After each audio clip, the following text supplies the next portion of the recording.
하나님 말씀은 마태복음 26장 36절부터 39절까지 먼저 읽겠습니다.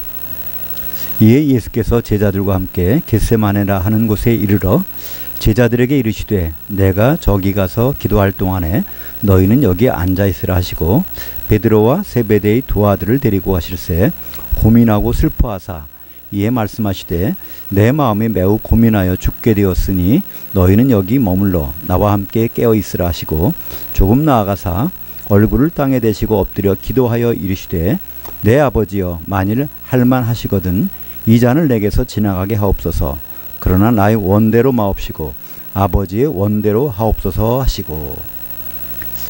원전으로 다시 보는 마태복음 26장, 오늘은 두 번째 시간입니다. 마태복음 26장 36절부터 64절까지 말씀을 가지고 인자가 하늘 구름을 타고 오는 것을 보리라 라는 제목으로 말씀을 나누겠습니다. 마태복음 26장에서 우리는 이제 주님이 제자들하고 6월절을 만찬을 하시고 그리고 이제 요한복음에서는 이제 세족식까지 나오죠. 그리고 지금 시간이 한밤중, 우리로 하면은 한 밤 12시가 넘었을까 그런 시간쯤 됩니다.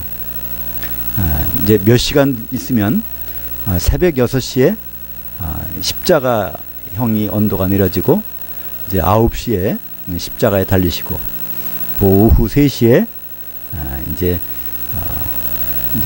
내려져서 무덤에 들어가게 되는 그런 일정, 빡빡한 일정 가운데 지금 이제 한밤중에 이런 일이 지금 벌어지고 있죠. 이제 최후의 만찬이 끝난 다음에 그때 먼저 가룟 유다는 예수를 팔러 나가고 이제 제자들하고 같이 예수님은 이제 겟세마네라는 곳을 갑니다. 우리는 보통 겟세마네 하면 뭐 동산이 생각나죠. 겟세마네 동산. 제가 성지순례 갔더니 거기서 안내하시는 분이 이러더라고요.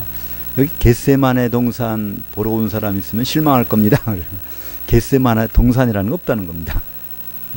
겟세마네라는 골짜기가 있는데요. 원래 겟세마네라는 뜻은요, 게라는 것은 어떤 장소라는 뜻이고 세마네라는 것은 기름, 그러니까 올리브 기름을 짜는 곳이라는 그런 뜻입니다. 올리브 기름.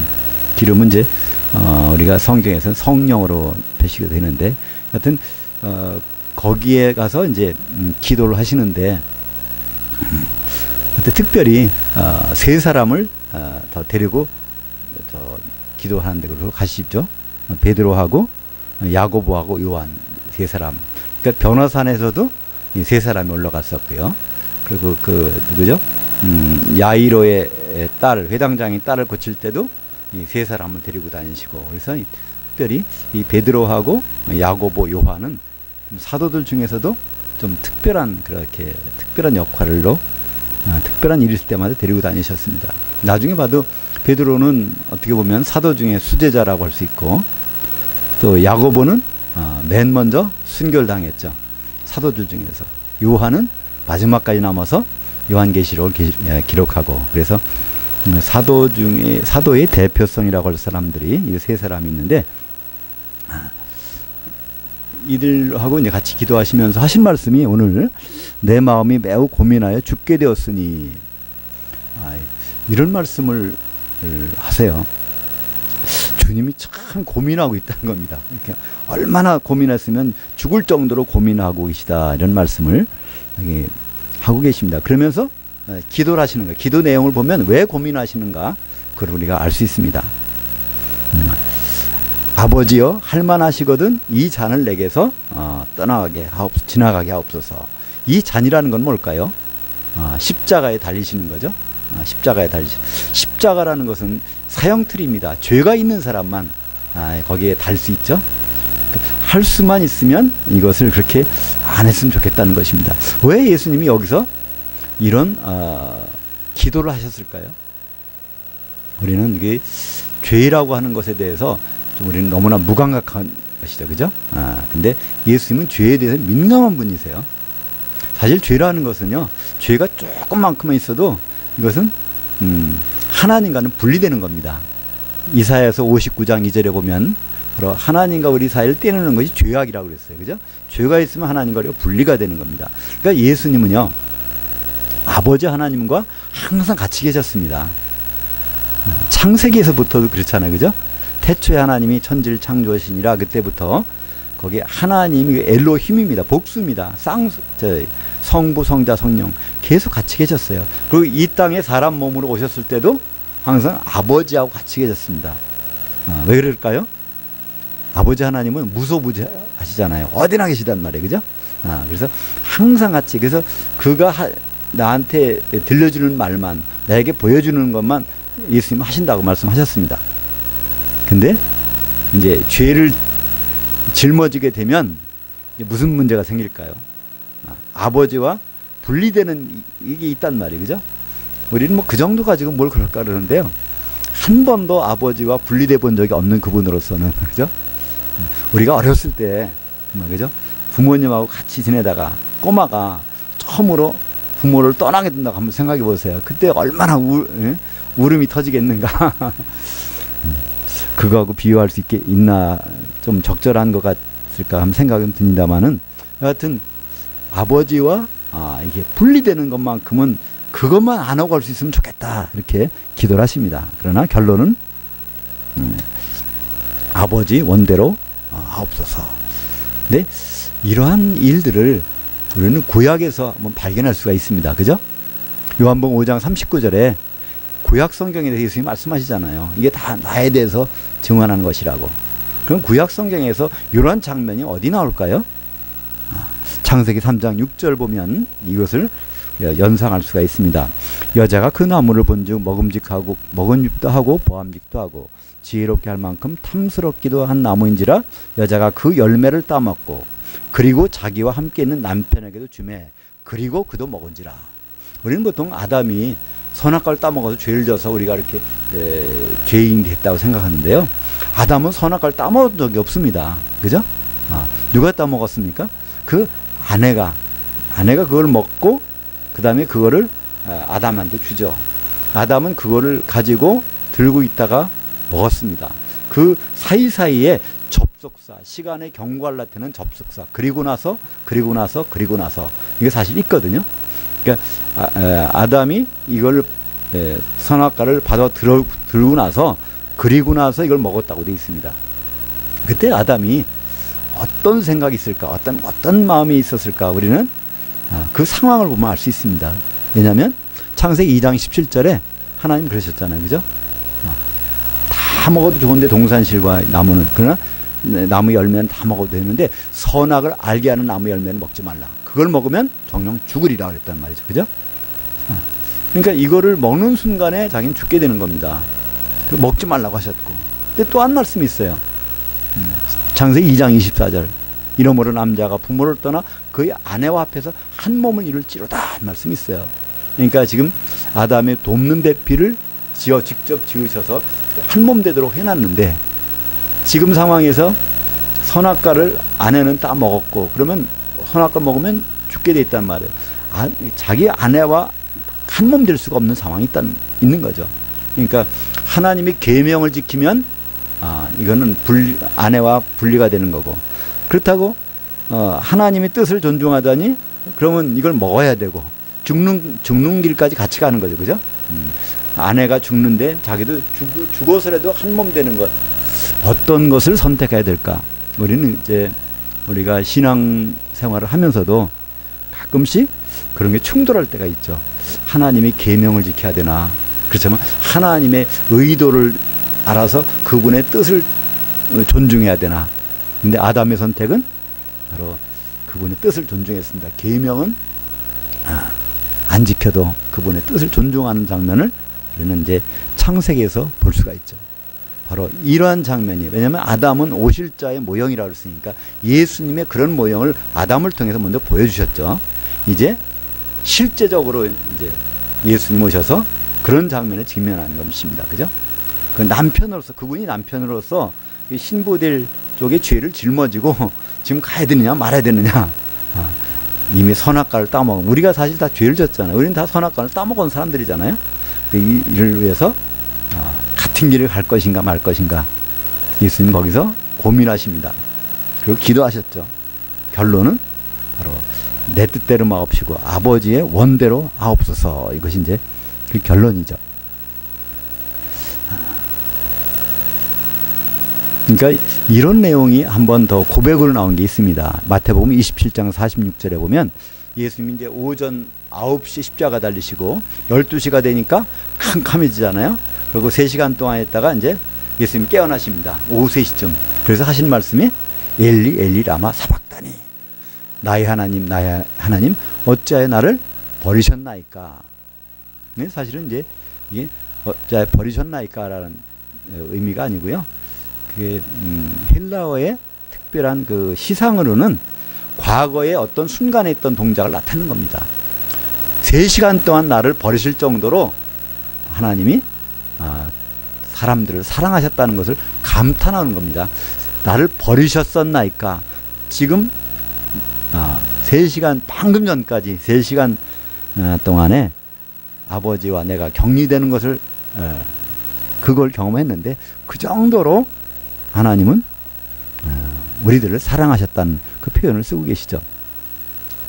바로 예수님은 하나님 아버지와 딱 3시간 정도 분리된 것이 있었고 앞으로는 영원히 그런 시간은 없을 거예요. 그죠? 지금도 우리 예수님은요 하늘에 계시지만 거기도 아버지가 계시잖아요. 하나님 아버지는요 셋째 하늘에도 계시고 여기도 하늘들에도 계시고 어디나 계십니다. 그래서 지금은 예수님은 아버지와 함께 있는데 과거에 그런 순간이 한번 있었다는 것을 지금 우리는 한번 확인할 수가 있죠. 이렇게 기도를 하고 또 똑같은 기도를 한 번 더 하십니다. 근데 제자들이 자고 있어요. 그죠? 근데 왜 제자들이 잘까? 근데 사실은 이때 밤 12시가 넘었단 말이에요. 시간적으로. 그들의 육신이 그렇게 될 수밖에 없는 거예요. 리듬이, 생체 리듬이 그렇게 될 수밖에 없는데 세 번째 마지막으로 기도를 하시고 이제는 이제 자도 된다 이렇게 말씀하십니다. 그때가 이제 새벽 한 2-3시 정도 됐을까요? 그러니까 이 과정을 거치시는 그 일이 창세기 3장 22절에 한번 나오죠. 보라, 이 아담이 선악을 아는 일에 무리 중 하나와 같이 되었으니.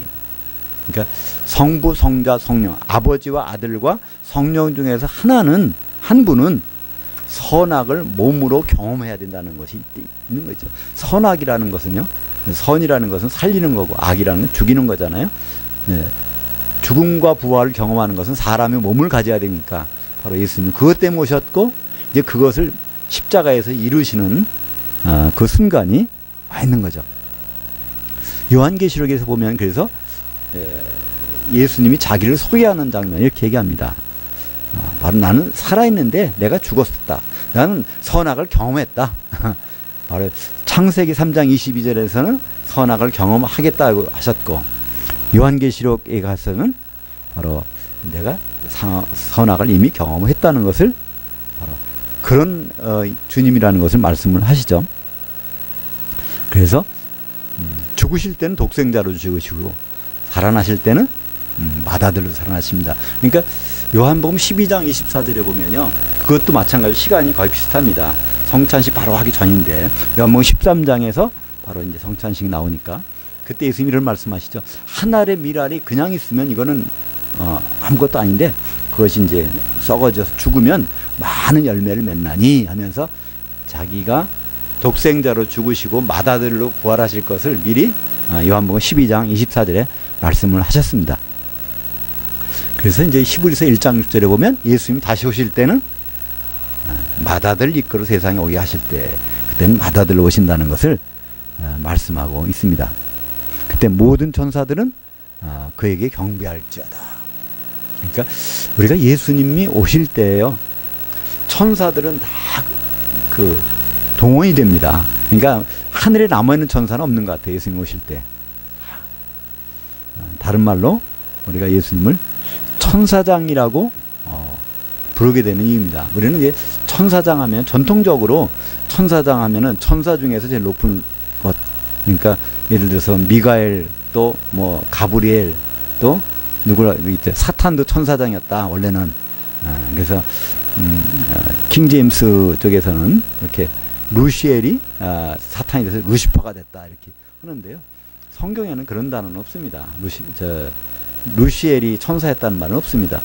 예, 성경에서는 유일하게 천사장으로 지목되는 한 그 천사가 있는데 그것은 미가엘밖에 없습니다. 다니엘서에도 나오고요, 요한계시록에 나오는데 그 바로 미가엘이라는 뜻은요, 미가라는 것은 누가 있는가, 누가 있을까? 엘이라는 건 하나님 같으니까 누가 있을까? 바로 이분이라는 것을 이제 바로 예수님이 와서 증언한다는 그런 의미가 바로 이제 미가엘이라는 의미입니다. 영어로는 그건 마이클이라고 그러고 이제 스페인어로는 미겔이라고 하는데요. 이 원래 사실은 예수님의 별명입니다. 지금 이제 기도를 하시고 이 말씀을 제자들에게 하신 다음에 마침 가룟 유다가 찾아옵니다. 누굴 데리고 오죠? 47절 보니까 말씀하실 때 12 중 하나인 유다가 왔는데 대제사장들과 백성이 장로들에게서 파송된 큰 무리가 칼과 몽치를 가지고 와서 그와 함께 하였더라. 지금 칼하고 몽치를 갖고 왔다 그러는데 몽치라는 몽둥이 막대기입니다.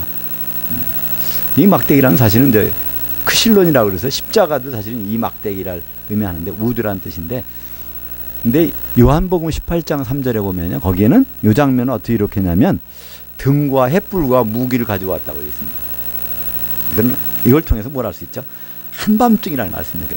횃불을 들어야 그 칠흑 같은 함인데, 칠흑은 아니겠네요. 왜냐하면 6월절 때는 보름이니까, 그죠? 여하튼 간에 달은 떴지만 등을 들고 왔어요. 한밤중이라는 것을 우리는 알 수 있습니다. 그때 베드로가 칼을 빼가지고 한 사람의 귀를 칩니다. 그죠? 귀가 잘라져 나가잖아요. 그때 그 사람 이름이 다른 성경에 보면 말고라고 되어 있죠. 예수님은 거기서 뭐라고 하죠? 칼 가지는 자는 칼로 망하느니라. 그래서 이제 붙여줍니다. 그러면서 하시는 말씀이 26장 53절에 너는 내가 내 아버지께 구하여 지금 12군단들 더 되는 천사들을 보내시게 할 수 없는 줄로 아느냐. 이 군단이라고 하면요, 그때 당시 로마군의 군단은 약 8,000명 정도라고 합니다. 지금의 군단은 보통 한 3만 명, 4만 명 이상 되겠죠? 사단만 해도 보통 10,000명 이상 되니까 군단하면 되겠지만 그 레게원이라는 군단은 일단 8,000명도라고 하는데 12군단이라고 하면 얼마일까요? 96,000명 정도? 거의 10만 명 되는 10만 명 맞나요? 네, 그 정도 되겠죠? 그 천사들, 그러니까 천사 하나가 산을 들어서 바다에 던질 수 있는 그런 위력이 있는데 한 10만 되는 이 천사들 풀어놓으면요, 예수님은 안 죽을 수 있다는 거예요. 그죠? 이건 그들이 뭐 칼 가지고 무기 가지고 왔다고 하지만은 예수님은 여기서 천사들 동원하면은 이 상황을 모면할 수가 있다는 거예요. 너희들이 칼로 이 귀를 자르지 않아도 예수님은 분명히 그걸 할 수 있다고 말씀하십니다. 여기서 우리는 다시 한번 예수님과 천사와의 관계를 한번 살펴볼 필요가 있는 것 같습니다. 천사는 누구죠? 천사에 대해서는 히브리서 1장 14절에 이렇게 되어 있습니다. 모든 천사는 하나님이 부리는 영들로서 구원받을 상속자들을 도우라고 보내심이 아니뇨. 그래서 천사가 어떤 일을 한다는 걸 말씀하고 있는데, 구원이라는 건 예수님을 통해서 나오잖아요. 그죠? 그러니까 모든 천사는 사실 예수님을 위해서 존재하고 있는 것이고 예수님의 사역을 위해서 동원되고 있다는 것을 볼 수가 있습니다. 그래서 마태복음 25장 31절에 보면 인자가 자기 영광으로 모든 천사들과 함께 올 때 자기 영광의 보좌에 앉으리니. 그러니까 예수님 오실 때는 천사들은 다 데리고 오시는 거예요. 그러니까 천사를 다 데리고 온다. 그런 말을 다른 말로는요, 오늘 이제 뒤에 나오겠지만 오늘 마지막에, 오늘 본문 중에서 마지막 64절 마지막에 보면 오늘 제목이 나옵니다. 인자가 하늘 구름을 타고 오는 것을 보리라. 여기서 우리는 하나의 병렬 관계를 볼 수 있습니다. 예수님 오실 때는 모든 천사를 그들 천사들로 휩싸여서 쫙 오는데, 마태복음 25장에서는 뭐라고 합니까? 25장에 천사들을 휩싸여 가지고 오는 겁니다. 근데 오늘 여기서는 하늘 구름을 타고 온다는 거예요. 하늘. 그러면 이 하늘 구름이 뭘까요? 쉽게 생각해 보면 천사라고 할 수 있겠죠, 그죠? 천사. 그러니까 여기서 특별히 하늘들이 아닙니다. 하늘에 있는 구름이에요. 하늘 구름. 그러니까 셋째 하늘에 거기에 이런 구름이 없겠죠. 물방울이 이게 이제 그죠? 응축돼 가지고서 있는 거기 없겠죠. 그러니까 사람의 눈으로 볼 때, 육안으로 볼 때는 천사들이 막 모여서 오는 것이 아마 구름처럼 이렇게 나오는 것 같아요. 여하튼 성경에서는 반드시 예수님이 천사들과 같이 온다고 된 데 있고, 어떤 데서는 구름 타고 오신다고 돼 있는데, 이거를 항상 같이 이렇게 같이 사용됩니다. 그래서 오늘 제목이 인자가 하늘 구름을 타고 오는 것을 보리라 하는 것이 오늘 마지막 절, 오늘 본문 중에서 64절에 나오는데, 참 우리가 이렇게 예수 믿고 이 세상의 삶도 하고 있고 모든 것이 다 있잖아요. 근데 우리가 참 생각이 좀 연결이 안 되는 게 있어요. 그죠? 예수님이 오신다는 건 인정하겠는데, 구름 타고 오신다. 왜 구름을 타고 다니나? 그렇죠? 근데 오늘 말씀들 쭉 보면, 천사가 동원되는 것이, 그것이 사람 눈으로 보기에는 바로 구름처럼 보이는가 보다. 이렇게 생각할 수 있을 것 같습니다. 그래서 우리는 인자가 구름 타고 온다. 그러니까 사실은 오늘 6월절 어린 양을 십자가 달리시고, 그 다음에 죽으시고 부활하시고 승천하시고 하는 모든 것들은요, 결국은 예수님이 구름 타고 오시는 그거의 과정들입니다. 미리 있어야 될 일이라는 것을 우리는 알 수가 있습니다.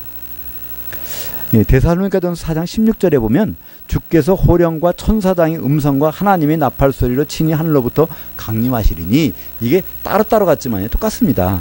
주님이 바로 천사장이고 천사장이 하나님이라는 거예요. 예수님이 주님이시고 예수님이 천사장이고 예수님이 하나님이라는 걸 여기서 세 가지를 같이 표현하고 있는 것입니다. 예수님이 어떻게 천사일까? 천사를 다 통솔하시려면은 천사 입장에서 해야 되는, 그죠? 예수님이 왜 사람이 되셨습니까? 우리를 다 구원하기 위해서 그분이 사람 되셨잖아요. 하나님이시니까. 거기서도 주님이 천사장으로 오신다는 것은 모든 천사를 데려오신다는 뜻이죠. 유다서 1장 9절에 보면, 천사장 미가엘이 모세의 시체와 관하여 마귀와 다투러 변론할 때, 이런 말씀이 나옵니다. 거기서 천사장 미가엘이라는 단어가 처음으로 등장합니다. 신약 성경에서. 미가엘은 천사장이라는 겁니다. 근데 요한계시록 12장 9절에 보면, 12장 7절에 보면, 하늘에 전쟁이 있으니 미가엘과 그의 천사들이. 그럼 미가엘이 누굴까요? 바로 예수님을 말씀하고 있습니다. 왜냐하면 이 마귀와 그의 천사들하고 대적해서 이길 수 있는 것은 예수님밖에 없잖아요. 그죠? 요한계시록에서는 그냥 미가엘 이렇게 나오고, 유다서에서는 천사장 미가엘, 그리고 데살로니가전서에서는 그냥 천사장. 그러니까 결국 예수님은 천사적인 사역적인 면에서 보면 천사장이시고, 이름은 미가엘이시고, 그죠? 천사와 같이 함께 사역하시는 걸 볼 수 있습니다. 우리는 이제 예수를 믿으면서 뭐 전도하고 복음을 전한다고 그래요, 그죠? 그래서 추수한 일꾼들로서 우리가 추수꾼으로서 활동한다고 그러는데요. 성경은 사람을 추수꾼 쓰는 예가 없습니다. 마태복음 13장 39절에 보면 거기서 예수님 직접 말씀하세요. 추수꾼은 천사들이요, 그런 거예요. 예수님 오셨을 때 오시면서 바로 추수하는 사람은 따로 있는 거예요. 우리가 추수꾼이 아닙니다. 지금 이제 신천지 쪽에서는 거기에서 사역자들 다 추수꾼이라고 그러죠, 그죠? 추수꾼들을 파송해서 교회에 있는 사람들 중에서 이렇게 골라서 바로 그 14만 4천 명을 만들려고 한다고 하는데, 그건 성경적인 것이 아닙니다. 성경 분명히 말씀했어요. 추수하러 오실 텐데 추수꾼은 천사들이다. 그래서 요한계시록 20장에 보면요, 거기에 재림하실 때 사탄 마귀를 무정해 주신데, 거기는 뭐라고 나오면요, 어떤 천사라고 나와요. 어떤 천사. 그러니까 사도 요한이 예수님의 모습을 하고 있는 그 부분을 볼 때마다 누구라는 것을 잘 말을 못합니다. 정확하게. 왜 그럴까요? 시시때때로 영의 몸을 입은 분은 변하거든요.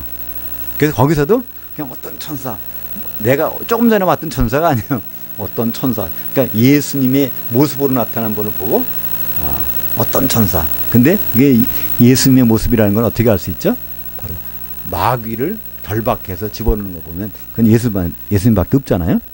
요한일서 3장 8절에 보면 하나님의 아들이 나타나신 것은 마귀를 멸하라 하심이라. 그러니까 마귀를 멸하고 마귀를 통솔할 수 있는 것은 바로 하나님의 아들인 예수님밖에 없는데 그분이 바로 천사장이기 때문에 그렇습니다. 마귀도 사실 천사였잖아요. 그죠?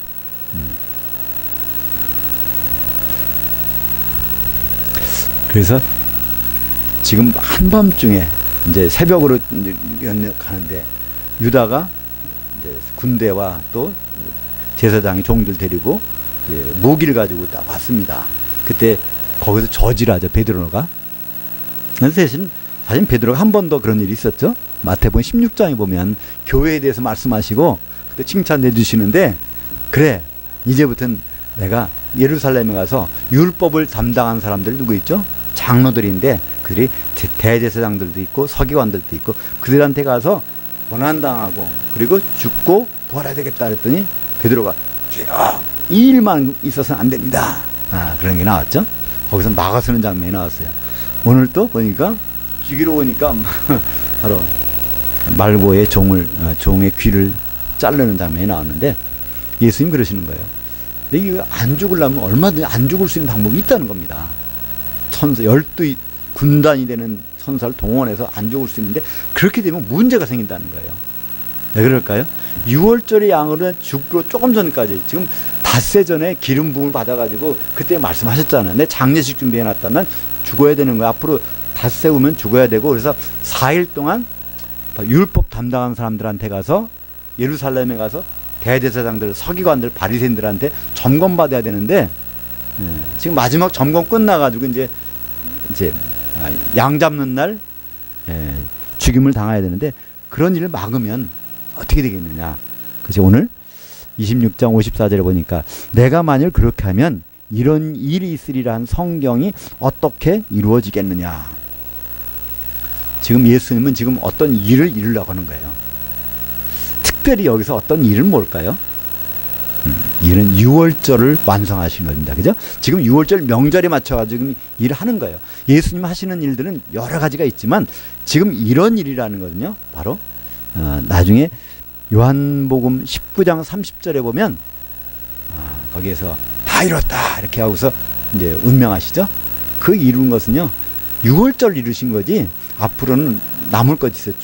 초옥절, 무교절, 또 뭐 오순절, 그러니까 나팔절 다 남았단 말이에요. 그죠? 근데 십자가에서 이루신 것은 6월절 그걸 이루신 거란 말이죠. 그러니까 지금 내가 안 죽으면 6월절 어린 양은 바로 죽어야 되는데 그게 안 된다는 겁니다. 또 예수님이 요한복음 3장에도 말씀하셨죠. 어떻게 거듭날 수 있습니까? 그 니고데모가 질문할 때 바로 인자가 바로 모세가 광야에서 뱀을 든 것 같이 바로 나도 장대에 달려야 된다. 이 일이 이루어져야 된다는 거예요. 그죠? 그 장대에 달리는 거, 십자가 달리는 거 언제 달리죠? 6월절에. 그래서 예수님이 장대에 달린 놋뱀이 되셔야 된다는 것이 성경에 기록되어 있는데 그것이 방해받으면 안 된다는 것을 말씀하고 있죠. 그건 다 선지자들의 글을 이루려 하심이라. 그러니까 예수님은 전부가 다 미리 말씀한 것을 지금 하고 계시는 겁니다. 하나도 미리 말씀 안 한 것을 하신 적은 없죠. 그때 보니까 제자들은 다 도망갔습니다. 그래서 도망가서 다 없어진 건 아닙니다. 좀 이따 보면 베드로가 다시 쫓아온 걸 볼 수 있어요. 그게 이제 바로 그 다음에 나오죠. 그래서 이 일이 마태복음 16장 21절부터 예수님이 선언한 그 일들이 지금 하나하나 이루어지고 있는 겁니다. 마태복음 16장 21절에 고난당하고, 왜 고난당하죠? 점검받아야 되니까. 6월절 어린 양을 닷새 전에 선택을 해서 흠이 있는지 없는지를 다 이렇게 점검을 해봐야 되는 거잖아요. 그걸 4일 동안 해야 됩니다. 그러니까 예수님은 어떻게 점검을 당하죠? 율법을 가지고 점검을 당해야 돼. 죄가 있는지 없는지. 그래서 율법을 담당한 사람들이 누구죠? 본디오 빌라도가 율법을 담당한 거 아닙니다. 그죠? 바로 대제사장과 서기관들, 바로 이 사람들이 율법을 담당한 사람들에게 점검을 받습니다. 우리가 사도신경으로 신앙 고백할 때 보통 본디오 빌라도의 권한을 받아서, 이거는 성경에 없는 얘기입니다. 본디오 빌라도는 율법을 알지도 못하는 사람이에요. 그 사람이 어떻게 점검을 합니까? 죄가 있는지 없는지. 그죠? 분명히 예수님 말씀하셨어요. 가서 올라가서 대제사장들, 서기관들, 그들이 나를 4일 동안 점검할 거다. 그래서 점검 다 끝난 다음에 죽임당하고 살아나야 된다. 죽임당하고 살아나야 된다는 것은 선악을 몸소 경험해야 된다. 창세기 3장 22절의 말씀을 이루시겠다는 겁니다. 그죠? 그래서 우리는 똑같은 베드로가 거기서 했던 일은 사람 일이라는 거예요. 그죠? 하나님의 일이 있고 사람 일이 있는 베드로가 거기서 이런 일이 있으면 안 됩니다. 이건 사람 일이라는 거예요. 우리는 예수님을 위한다고 하는 것들로 많은 걸 할 수 있어요. 그죠? 예수님을 위하는 일로 우리가 뭘 조직을 해서 만들어서 많은 걸 할 수 있는데, 그것이 바로 사람을 위하는 일이 될 수도 있다는 거예요.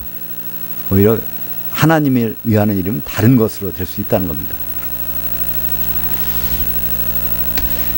오늘 58절에 보니까 베드로가 이제 58절에 베드로가 멀찍이 예수를 따라 대제사장의 집 뚜레까지 가서 그 결말을 보려고 안에 들어가 하인들과 함께 앉아있더라. 그러니까 베드로는 그래도 그 결말을 보려고. 이때 어떤 생각이 났을까요? 얼마 전에 사탄아 물러가라 하는 생각이 들었을 것 같아요. 그죠? 괜히 그 예수님이 그 고난당하면 안 된다고 했다가 사탄아 물러가라. 근데 오늘 그 현장이 나타난 거예요.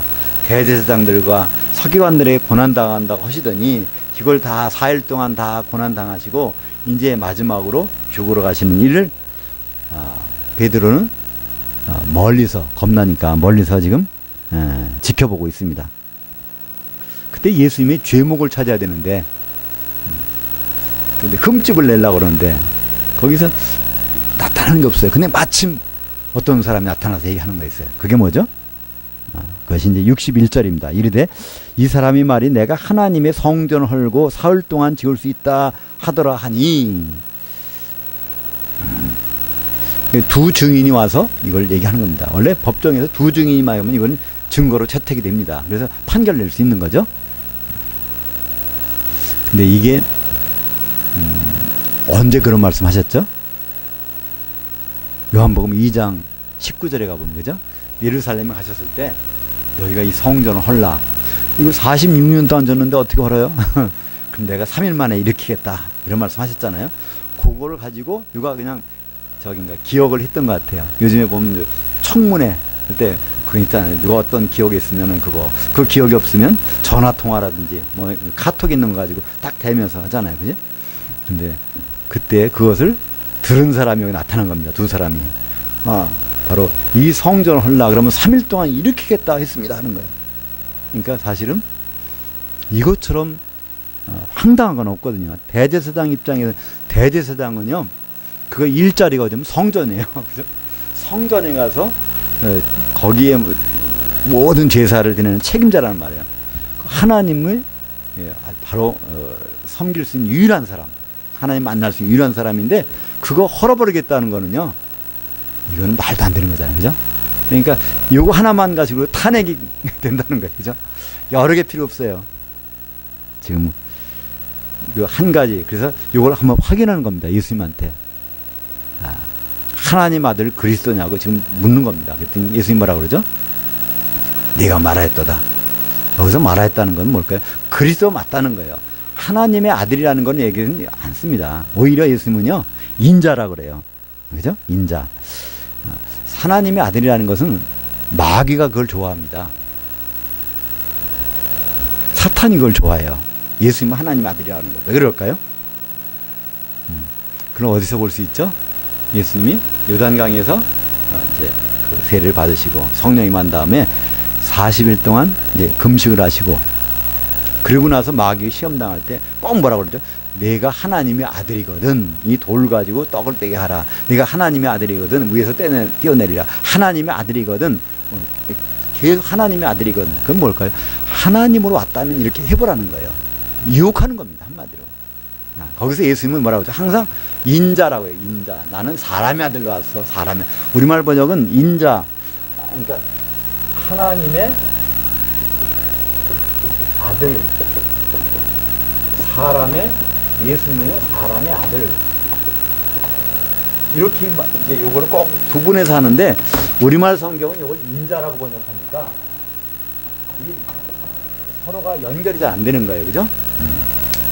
예수님은 사람을 잠깐 고집하시는 거예요. 내가 사람으로 왔다. 근데 그리스도로 오셨다 얘기합니다. 그러면서 여기 중요한 말씀을 합니다. 그것이 오늘의 결론입니다. 이 64절 같이 읽어보겠습니다. 예수께서 이르시되 내가 말하였느니라. 그러나 내가 너에게 이르노니 이후에 인자가 권능의 우편에 앉아 있는 것과 하늘의 구름들을 타고 오는 것을 너희가 보리라 하시니. 그러니까 지금 승천하셨던 이 세상이 없어진다는 거예요. 이 세상이 없어지셨다가 다시 오신다는 겁니다. 어떻게 해요? 하늘의 구름을 타고 오신다. 하늘의 구름을 어디서 입고 오신다. 타고 오신다. 이때 하늘은 단수입니다. 여기 있는 하늘의 구름이 아니라는 거예요. 그죠? 하늘에 있는 구름들을 입고 오신다. 아까 우리가 살펴봤던 마태복음 25장 31절에는 모든 천사와 함께 오시는 거. 오늘 여기서 26장에서는 하늘의 구름과 같이 오시고, 그러면 결국은 구름이라고 인식되는 것은 천사들의 모습이라는 것을 볼 수 있습니다. 우리 요한계시록 9장 혹시 생각나시나요? 무저갱을 여니까 거의 연기가 확 나오는 거예요. 그죠?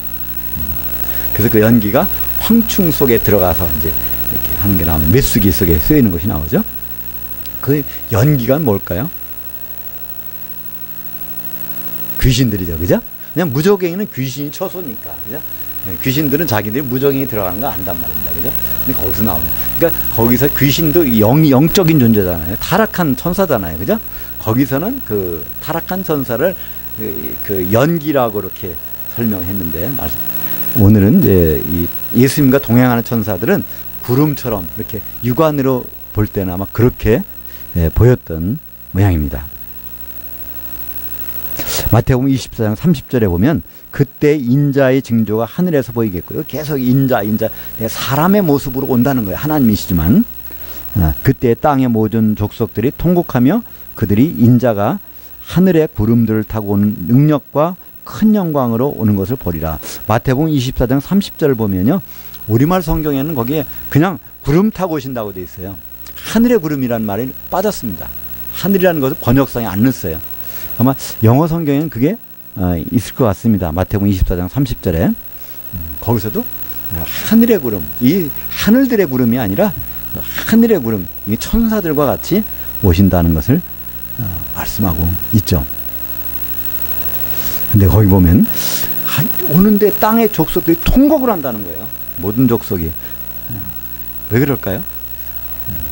예수를 다 믿었는데, 그러니까 사실 인자가 구름을 타고 오는 것은 누가 볼까요? 성도들밖에 볼 수가 없습니다. 왜 그렇죠? 이 땅으로 안 오시니까. 공중으로만 오신다는 말이에요. 그러니까 공중으로 오시기 때문에 그 재림하시는 예수님 볼 수 있는 사람들은 거기에 들림받은 사람만 본단 말이에요. 그죠? 그러니까 들림받은 사람은 바로 교회를 이룬 사람들이에요. 여튼 간에 어떻게 선악간에 선의 역할을 했건 악한 역할을 했건 간에 우리가 다 바로 그리스도 심판자 앞에 서게 된다고 그랬는데, 그래서 그 세상 사람들 얘기하는 것이 아닙니다. 모든 족속이라는 것은요, 모든 유대인이나 헬라인이나 그리스도 안에 있는 모든 사람들, 그런 뜻이죠. 근데 거기서 통곡하는 사람들이 있다는 겁니다. 데살로니가 후서 1장 10절에 보면 그날에 그가 강림하사, 예수님이 어디를 공중으로 딱 강림하시는데 그의 성도들에게서 영광 받으시고 모든 믿었던 자들에게서 놀랍게 여김을 얻으시리니. 거기 우리말 성경에는 그냥 믿는 자라고 그러는데요, 그것이 과거의 일시적인 현상을 나타내는 시상이 이제 헬라어로 그걸 아오리스트라는 것은요, 과거에 어떤 기간 동안에 있었던 일이에요. 그러니까 어떤 사람이 어떤 기간 동안 예수를 잘 믿었어요. 그런 사람 지금은 안 믿어요. 그런 사람들은 여기서 깜짝 놀라는 일이 벌어진다는 거예요. 갑자기 혼인잔치에 들어가는 줄 알았는데 그게 아니라 깊은 바다. 그때 그 바다가 어떤 바다냐니까 불 섞인 바다라고 되어 있죠. 요한계시록 15장 2절에 보니까 그 불 섞인 유리바다라고 되어 있어요. 거기에 던져지는 그런 일이 벌어지게 될 것입니다. 그러니까 우리는 주님 오시면 그분이 구름 타고 천사들과 같이 공중으로 오시는데 거기에 올라가는 것까지는 다 이제 그걸 뭐라고 할까요? 티켓을 다 갖고 있는 사람들이에요. 교회를 다녔으면. 문제는 거기에 올라가서 그 다음에 어떻게 되느냐가 이제 문제겠죠. 요한계시록 1장 7절에도 우리 이제 주님 오실 때 구름을 타고 오신다고 그랬어요. 그죠? 구름을 타고 오시리라. 각 사람의 눈이 그를 보겠고 그를 찌른 자들도 볼 것이요 땅에는 모든 족속이 그런 말미암아 애곡하리니. 요한계시록 1장 7절에 보면 주님이 오시는데 좋아해야 되는데 통곡할 사람이 있다는 거예요. 누가요? 공중에 올라간 사람 중에서. 지상에 있는 사람은 관계없고 그 사람들은요 1000년 후에나 나중에 그 심판에 쓸 거고요. 공중에 올라가서 애곡하는 사람들. 요한계시록에서 땅이라는 것은 교회를 얘기합니다. 그죠? 교회 생활을 했다고 그러는데 공중에 올라갔는데 선악간에 그 몸을 통해서 행한 대로 심판을 받는다는 거죠. 요한계시록 10장 1절에도 있습니다. 요한계시록 10장은 주님의 재림장이죠. 재림하는 장면이, 강림하는 장면인데 10장 1절에 보니까 내가 또 보니 힘센 다른 천사가 구름을 입고 하늘에서 내려오는데, 여기도 구름을 입고 있다. 그러니까 천사들로 둘러싸여서 쫙 이렇게 이제 공중에 계시는 모습들이 나타나고 있습니다. 우리가 지금 이제 며칠이 지나면 내일 모레면은 이제 새해가 됩니다. 새해가 되면 우리가 인사하는 말 있죠. 새해 복 많이 받으세요. 그래서 이 복이라는 것은 일반적으로 우리 이 세상에서 죽기 전에 정말 그 형통한 삶을 누리고 죽고 싶다 하는 것이 그게 복이지 않습니까? 성경에서는요 예수님이 계속 그러는 거예요. 내가 오는 거 다 복이 그거 본다는 겁니다. 반드시. 그 죽은 다음에 반드시 복이 있다는 거예요. 우리가 이제 새해를 맞이해서 또 한 해를 계획을 세우고 다짐을 하고 그렇게 하지만 우리는 새해를 맞이해서 다시 한번 주님 오셨을 때부터가 진짜 새해거든요. 그죠? 그때를 어떻게 준비해야 될까? 왜냐하면 예수님은 반드시 인자로서 구름을 타고 오십니다. 공중으로 나타나십니다. 우리도 반드시 공중으로 올라갈 것입니다. 근데 문제는 거기서부터 갈라진다는 것이죠. 예수님이 다시 한번 말씀하십니다. 인자가 권능에 우편에 앉는 것과 하늘의 구름들을 타고 오는 것을 너희가 보리라. 여기 너희는요 유대인들입니다. 그리고 이걸 포괄적으로 하면 우리가 다 영적인 유대인들이잖아요. 그죠? 육신의 유대인은 아예 사탄의 회당이라고 그랬으니까 우리가 분명히 그를 본다는 어떤 모습을요? 구름 타고 오시는 주님을 우리는 목격할 것입니다. 거기서 할렐루야 아멘하고 끝나면 어떻게 좋겠어요.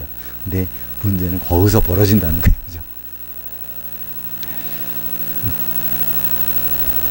인자가 하늘 구름을 타고 오는 것을 너희가 보리라. 우리는 그 모습을 분명히 볼 것입니다. 죽은 다음에도 부활해서 그걸 볼 거고요. 살아서 주님 오시면 공중에서 인자가 구름을 타고 오시는 것을 볼 것입니다. 문제는 그때부터 새로운 시작이라는 거죠. 기도하겠습니다.